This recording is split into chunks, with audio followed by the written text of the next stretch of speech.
I got something to make you lay down. Okay, hello, welcome back to my channel. Today we are filming a video that feels very circa 2018, 2019 maybe. 5-star. No, you. Wait, no, move your head. What did you just rub on my face? This is supposed to be like melted, I think. No, because other bakers do that. Don't come at me, I know I'm eating raw egg. It's 11 p.m. right now. I just got a surge of energy and I have Christmas cookie, like cookie dough that I need to bake. Well, I don't need to bake it, I'm just in the mood to eat cookies. And I thought this would be the perfect time to do my annual like Christmas cookie baking, Christmas baking Q&A video. I don't know if it's actually like annual, but I feel like I've done a few of these around the holidays and I always have fun with them. And I feel like it's been a little bit since I've done like a life update and like just answering your guys' questions. So once again, I asked on my spam Instagram, on the private Instagram, for you guys to comment questions. I can't tell if this is a good angle. I might switch this up in a second, but I asked you guys to ask me questions and y'all came through, so we're gonna be answering questions. I really thought about making cookies from scratch, and then I went to Walmart to get the ingredients to like make cookies from scratch, and I saw both of these and I was like, yeah, there's no way I'm making those from scratch. I know like we could have made homemade like from scratch cookies, but that's way too hard. These are gonna be better anyways, and then I'll just have more time to focus on the questions instead of just like baking. I also clearly have some Chipotle chips right now, some queso. I got Chipotle for dinner and now I'm eating my chips. I also don't know if I'm allowed to say this, but I'm a little tipsy right now. I just felt like it would make the video more fun. Okay, since it's just me here eating these cookies, I think I'm just gonna make half of each pack on this one tray because I cannot eat that many cookies in like a few days. I mean, I maybe could if I really put myself to it. I don't know, I just feel like, oh, these are so cute. I just feel like I should save some of the dough and then I can bring them over to my dad's or something this week, like make them later. I don't know. He doesn't really love these cookies, but one thing he does love is the freaking Elf. This was like the go-to family Christmas movie growing up, and he's been begging me to watch Elf with him this year, so maybe I can save half of these and make them and bring them over when I go and watch Elf with him. I got something to make you lay down. I literally want to eat the rest of my Chipotle burrito right now. Maybe I will. But the first question I feel like I should answer is, how long have you and your boyfriend been together? Actually, just a couple days ago, it was our 4-year anniversary officially. I hate saying this, but like unofficially, I feel like it has been longer than 4 years because we were like situationship vibe before we officially were like boyfriend and girlfriend, but like 4 years, 4.5 years. Also guys, I know we all love eating this cookie dough and it literally says safe to eat raw. It says our shaped sugar cookie dough is ready to eat raw because we use heat treated flour, pasteurized eggs, and ready to eat manufacturing. This whole time I thought I was being like a little baddie, like sneaking cookie dough, and I thought I was like putting my life on the line, and it's literally safe to eat. It's so good. Someone asked me, do I want to be a mom? I do want to be a mom someday. Okay, this does not look very good. I got something to make you lay down. M&Ms are so uneven. They really just threw them on there. I'm just gonna make this many. Oh no, I forgot to preheat the damn oven. Okay, I'm gonna clean up and then maybe eat the rest of my Chipotle burrito, and then we're gonna get to the questions. Don't tell anybody about this. Somebody asked, what's something that scares you the most? We listen and we don't judge. Oh my gosh, something that scares me the most. By the end of this video, I'm gonna be literally sent into an existential crisis. I need chapstick. This is like a really hard question. I feel like there's so many things I could say, but truthfully, I feel like my biggest fear is waking up when I'm like 50 years old and being like, oh my God, where did the time go? And looking back on my life and wishing that I did so much more. And I know that's kind of a generic answer, but I truly feel like that is my biggest fear. I feel like when you're young, you have all of these dreams and aspirations and just like fun bucket list things that you want to do. And life is like hard. And as you grow up, you learn the reality of what life is and how there isn't like infinite time. Things get busy, things are going on. And then one day you wake up and you realize that you never did any of these big dreams, or you never checked all of those things off your bucket list. And that's why I think it's so important that while I'm young, I go and I do things, and I definitely don't do as much as I should be because I don't know. I just want to go live my life and I want to do crazy shit and I want to see crazy places and I just want to have a great time. I don't know, I feel like everybody on their deathbed is gonna like look back and regret that they didn't do stuff, but it's just like the amount, like I really just want to be on my deathbed and be like, wow, like I lived my life to the fullest. Advice for maintaining relationship after high school. So I assume you're talking like romantic relationship, because if you would have said, yeah, you would have said friendship if you meant friendship. I don't have like a ton of experience with this. Obviously, me and my boyfriend have been together for 4 years and we started dating in high school and now we're no longer in high school. school and we're still together, but also we didn't have to go through him moving to college and me moving to college and us being long distance and all of that, because neither of us went to school right out of high school and we both live in the same town still. So we didn't have to go over like that obstacle. Long distance and maintaining a high school relationship into college and into after high school life is so challenging, and I feel like the only way that you can make it work is if both of you want that more than you want anything in the entire world. Like neither person can go into that having doubts, and I know that's a hard thing to like accept, but the chances of your high school relationship working out long term are very slim. Not to say that it can't happen, but I just feel like you need to go into it being very realistic, and I feel like communication is so important. I don't know, I could talk about this forever, but both of you have to want it more than you want anything else for the most part, because if you're not putting in like 150% effort into that long distance relationship or into that relationship after high school, I truly don't think it's gonna work out, because even if you guys love each other, love isn't enough to like carry you through that. It's a very hard time, I can imagine. So I don't know, that was like terrible advice, but I feel like you just need to be realistic with it. Communication is super important. Making time to, I don't even know if you're going like long distance. I feel like if you're not moving away to college and going long distance, then it wouldn't be a question you're asking, because for me, it was never like, oh my gosh, how are me and my boyfriend gonna stay together after high school? Because we are literally in like the same position that we were when we were in high school, except like our lives outside of each other have changed, but we're still like living in the same town and can see each other every single day and everything like that. I don't know, communication is so important. Oh, let me go check on my cookies. Okay, I think they need like a couple more minutes, like literally 2 minutes. Oh my gosh, those look so good. Yeah, I don't know, that might have been terrible advice. I don't even know if that was advice, but I feel like you just both have to want it so much for it to work if you guys are doing like long distance. Somebody said, what's the worst decision you've ever made in your whole life? I try not to like think about life that way, and I truly don't really feel like I have a lot of things that I like regret super hard, or like my camera battery is like literally hanging out of my camera right now. What is going on? I feel like this video has been so chaotic and it just does not need to be. But yeah, in life I feel like there's not that many things that I regret or like horrible decisions that I've made, but one thing that I do definitely regret is ever trying vaping. Like that is so stupid. If you are young, if you're in high school and your friends or people you know are starting to like buy vapes and do not buy one, do not hit one. I just wish that I never would have touched a vape, and I just never even would have tried it. I've seen so many people like not like ruin their lives, like they're like addicted to cocaine and like their lives are literally being ruined. But like the addiction to vaping in this generation is so insane, and I can't even comprehend it. It's so bad, it's so addictive. Just do not start with it. Okay, I'm gonna take my cookies out now. Are those even like cooked, bro? Oh, how do you know if they're cooked? Hi Bailey, what's one piece of advice you wish you could tell your middle school self? Love you. This is gonna be like so cliche, but genuinely this is what I would tell my middle school self. Like, stop trying to look cool to other people, whether that's like boys or friends or just like anybody, people older than you. Stop trying to make yourself into this person that you're not, just so that people can like view you as cool, because when you do that, actually people are looking at you like you're stupid, and it's just never worth it to try and portray yourself as something that you're not, because one, even if you do, like even if these people are like, oh my gosh, she's so cool, if it's not authentic, like those relationships aren't gonna last and they aren't gonna mean anything. So there's literally no point. So cliche, but like literally just be yourself and don't care what other people think of you. And I know we can be told that so many times, and I can say that for myself now. Like I give that advice to my middle school self, but like that's something I still struggle with, and people still are going to continue to struggle with their entire lives. But like genuinely, you just cannot care. You cannot care. Do what makes you happy. Live your life how you want to live your life and have the personality that you have. Don't try to make your personality fit into certain friend groups and yada yada yada. Just be yourself. Somebody said, how has becoming somewhat famous impacted your life? Honestly, I feel like it's impacted every single part of my life, because my entire life revolves around what I do. And it's truly really interesting, because since I've been doing this for so long, like I literally started YouTube when I was like 10 years old. I started taking it seriously in like 7th or 8th grade, but like I don't even remember what life really was like. Like I have a horrible memory. I don't know if it's like trauma. Like I didn't have like a super traumatic childhood. Like there was a few things here and there that like definitely affected me, but I truly like do not remember my childhood, and it like is the thing that makes me like the most sad in the entire world, because I just don't have memories from like anything. I remember like stupid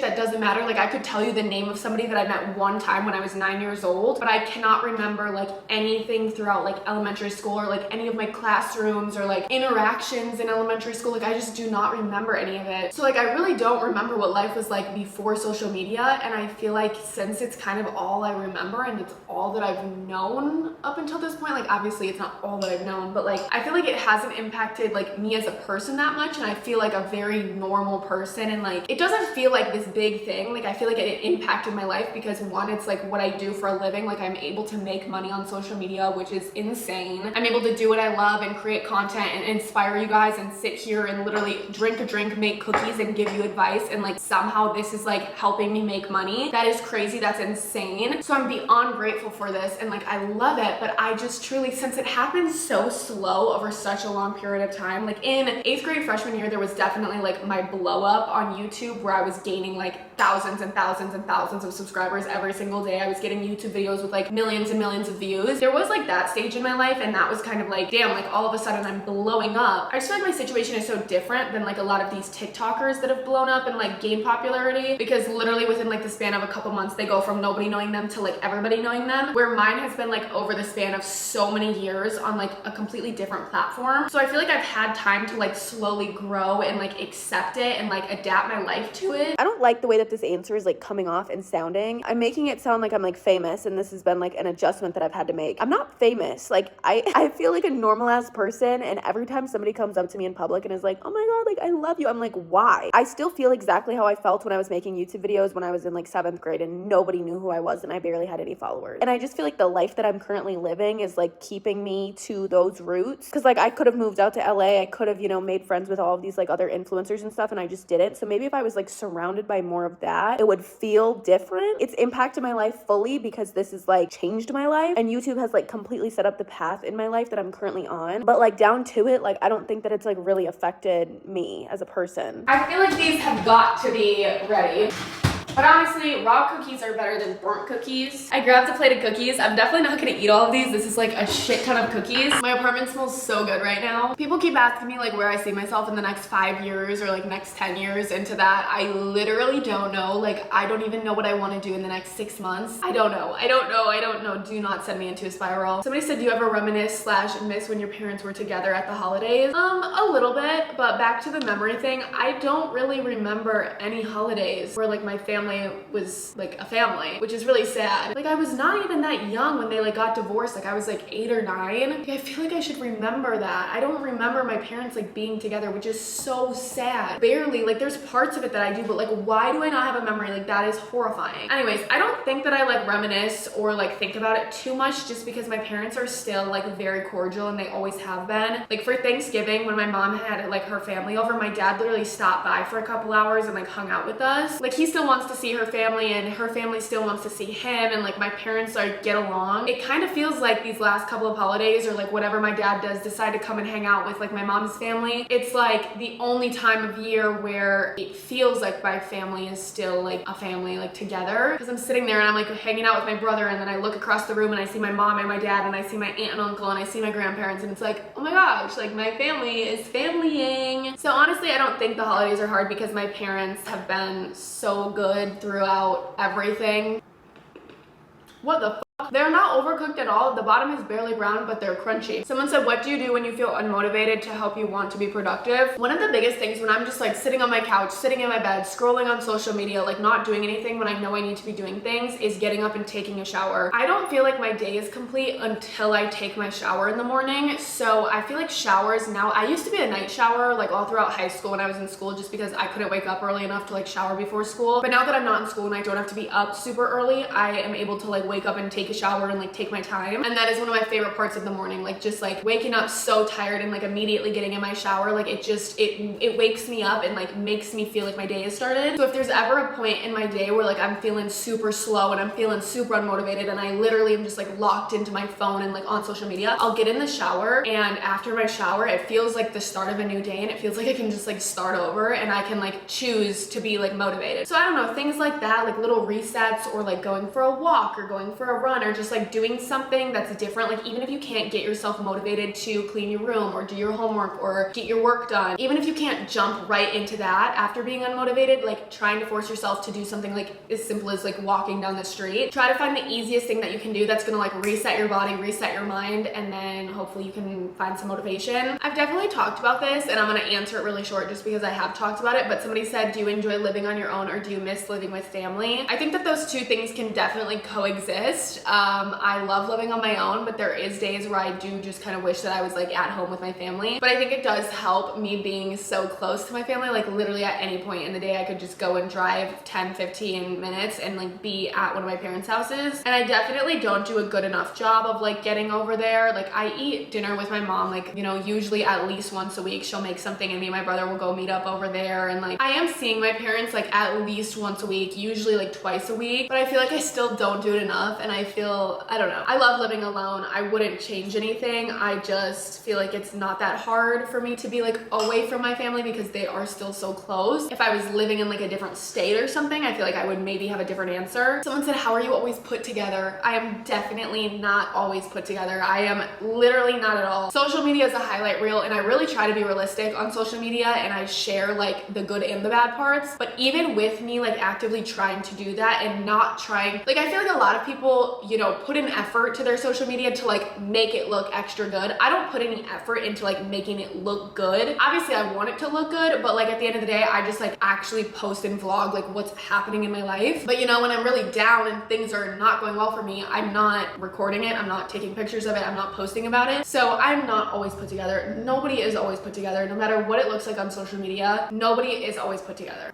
These ones are good too. Somebody said, how do I like my tattoos so far and do I recommend getting them at a young age? I like my tattoos. I definitely, like I don't regret any of them, but as I have gotten a little bit older, which I'm still only 19 years old, like literally last year was the first year that it was legal for me to get a tattoo in the state of Wisconsin. I got this one when I was 16 in Florida, but I don't necessarily regret any of mine, but I feel like when I was younger, like 16, 17, 18, I really thought that I wanted more tattoos than I think I want now. I feel like it's okay to get a few like when you're, you know, 18, 19, 20, but I would say like even if you really, really want them, like don't go full out. Like you have the rest of your life to get those tattoos if you really want them, but like do not go full out when you're super young because one day our brains are going to develop at like 25 or whatever, and you don't want your brain to develop and you ending up like regretting the fact that you got all of those tattoos. But like if you just have a few and you end up regretting them, like that's easier to get them lasered away, or like, you know, it's easier to just deal with them. I think if you really, really want them, go get them because, you know, life is too short to be worried if you're gonna hate them in 10 years. But also what I wanted last year, like there was tattoos that I wanted, like I was fully ready to get last year, and literally only a year later I'm like, oh my god, I'm so happy that I didn't go through with that. So I feel like it's something you really got to put time and like thought into if you're somebody that cares. If you're somebody that like, you know that you're not gonna give a shit and like you're gonna love those tattoos forever, like then do it. Any bad encounters with other content creators? Okay, there's like one, but I don't want to air it out, but maybe if you have been watching my videos for a while, and you guys specifically watched the Rock the South, like Florida, it's not even like Rock the South vlog, because I barely vlogged at Rock the South, which is a music festival in Alabama. I barely vlogged there, and I ended up doing the rest of the video just in Florida with Sadie. Like I vlogged our day, like hanging out at her house and like going out to dinner and going to the beach and stuff. But at Rock the South, we were there, and we were there with like a whole group of people, and there were two girls who are very well known on TikTok, and if you go and watch that video you can use context clues. I don't want to say it. We were staying at an Airbnb with these two girls. There was more than just like these two girls, but like the two girls, they're very popular on TikTok. I didn't know who they were before I was introduced to them, like in real life, right before we were about to like go on this little trip with them and stay with them. Some of my friends like have known about them forever, and like they were like, oh my god, I can't believe you're hanging out with them, like that's crazy, like I've been following them for so long. But their entire like social media like presence has just been like revolving around drama, and like they have dated like all of the same guys, and it's like super weird dynamics, and it's just like really, it's all for views basically. Like it's all fake shit, and like right now they're like no longer friends apparently. I don't know any of those details. I haven't talked to them or seen them literally since the one time I met them at Rock the South. But one of the girls was like super sweet and welcoming, and honestly like I wish the best for her. She actually just had a baby. Maybe I can give you some more context clues. I have nothing negative to say about her. She was like a sweetheart the entire time, but her friend, she was like a fake sweetheart in the beginning, and then slowly, like as we spent more time together, like she would just, it was so weird. I was like trying to make an effort. This was like my first time hanging out with them and like these other people, so I was like really trying to make an effort. I'm a shy person, but I was trying to make an effort introducing myself and like trying to like get in on conversations a little, not like pushing myself in, but like I was with other people that I knew, and I was like, it wasn't like weird of me. I don't know, I was just trying to be friendly, trying to build a new relationship with somebody, and the entire time she was just like, she did not give a fuck. I don't know what it was about, or like what, like I don't know. She could not care less. She did not make a single effort to even like say hi to me, basically, like other than like the first like initial introduction of being like, hey, this is my friend Bailey, and then being like, hey, like that was it. Okay, another explanation, because I don't like the way this is sounding. I don't like need people to be my best friend and like go out of their way and like say hi to me and like be overly nice to me. Like I don't care about that. It's just the fact that we were like staying in the same house. We hung out the entire weekend together, to and from the festival, at the festival, before the festival, getting ready for the festival. Like we were all in the same house, and like she did not say like a single word to me, basically. I don't know, it was nothing serious. She didn't like do anything bad to me. It was just like very bad vibes I got from her. And like one of the days we were in the Sprinter van trying to enter the festival. I think this was like day 2 or something. Day 1, our Sprinter van that we were in got like escorted by security, and we got like taken right back to like where we needed to go. Day 2, like we couldn't get a hold of the people, and like we were waiting in this like super long line and yada yada yada. This girl is in the Sprinter van, and she like, we're all like, oh, this kind of sucks, but like there's nothing we can do. And she's like, literally roll these she's like, literally like roll these windows down and like let the fans see us, and like they're gonna notice us, and like they're gonna bring us back there. Like, do they know who we are? Like, Dennis unironically said that. Do they know who we are? Nobody gives a fuck. And like, yeah, she is like way bigger than I am, and like that's probably why I was like, what the fuck? But like, don't say that. Do you know who I am? Like, that's crazy. And it was like in a van of her friends. That is like a genuine thing that came out of this girl's mouth, and that was like my last straw. I was like, do they know who we are? Like, why are they not letting us in? You were literally a TikToker. Like, I don't know, like you're a TikToker? Like, that's not that special. Especially nowadays, everybody's famous on TikTok. Like, you're not that special. Anyways, that was like such a long story, and I fear that I need to go because this video is already so long, like way longer than I wanted it to be. I hope you guys enjoyed it. I definitely have a lot more questions that you guys asked me that I need to answer, so maybe in an upcoming video I'll do a different activity and I'll answer some questions. But for now, thank you so much for watching. I ate 2.5 cookies, but they were delicious and I had fun doing it, and now my apartment smells good, and I hope you guys enjoyed it. Okay, I love you guys, and I will see you in the next video. Bye bye.